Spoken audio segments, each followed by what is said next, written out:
But would you have to make that leap? Does it mean that matter arises out of structure?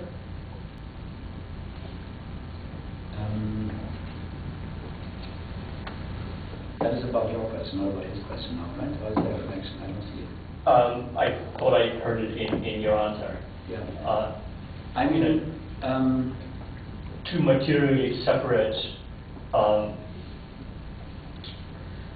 disciplines are structurally related, and but which gives rise to the other, or to which I should say. I mean, I still don't exactly understand what you mean. Perhaps I don't know what I mean, so that's fine. What is it? Perhaps I don't know what I mean, so that's fine. But I mean, if it is about your previous question and how far I would have to make a decision between the Laclauian and the more materialist, we may call it, approach, well, at least I would say there's a tension. And at least I would say I tend to agree with, I tend to accept the existence of sub-symbolic and supra- and trans-symbolic material forces. Although I also admit that they are always symbolically mediated. Now, it probably depends on the reading of Laclau in this case and how far he would have to be rejected. But I don't know whether this is a sufficient or satisfying answer to your question. Yes, please. You seem to be very precise, which I admire. Difficult with all of this material. But so when you take two people like Freud and Marx with such interesting literature and so many ideas and so many people who try to make them opposites and the same, it gets quite complicated to find a position in all of that. But I think I understand you're not trying to do that. You're not trying to, as you say, add them up or anything like that. You noticed something. You noticed a term that they both used.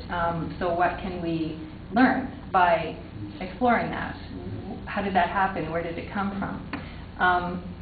And I thought you said many, many interesting things, but I thought the most interesting, maybe you could comment more on it, is that kind of suggestion you were making, I think, about subversion, emancipation, aesthetic, connectivity, infinity. You seem very interested in that, and I wonder if you can say more about what you discovered at the bottom. Thanks a lot for this very helpful, very flattering compliment. It might help me to also answer the Marcuse question, because what do we mean by the aesthetic? And in Marcuse, the aesthetic is quite strongly anthropologically determined or defined. It brings, it's a liberation of all these primordial, sensuous drives that we always seem to embody or have within us. I'm not interested in that. Yeah. In this sense, I am more strongly inspired by people who would say that, first of all these bodily aspects are very strongly mediated and very strongly produced by processes of the symbolic, of symbolic representation. And secondly, I think that my concept of the aesthetic is indeed much more structural than the very strongly content-oriented of Marcuse and the very strongly anthropological concept of Marcuse. And what I mean with structural is that I'm thinking of a specific presence of form, of the structure of rationality in several indeterminate discourses. Yeah?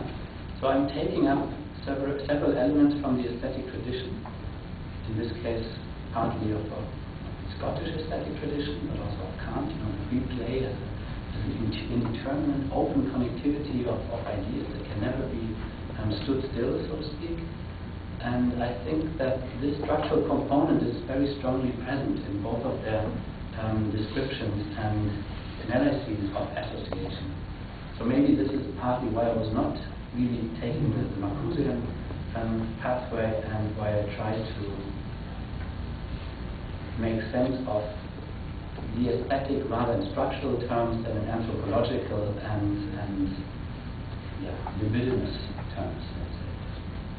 Because then my concept of the aesthetic would too strongly be overdetermined or determined by psychoanalysis, and I wouldn't want that. I don't really want to be trapped in this one discursive setting. Yeah. Also, Marcuse's structure kind of works by analogy rather than some process. Yeah. Yeah, but I really start to understand myself better, and I think that this is one of the reasons why I didn't want to follow the Marcusean line. Yeah. Any further questions? Okay, well, I'd just like to thank you again, Johan, for such a rich talk and presentation discussion that followed.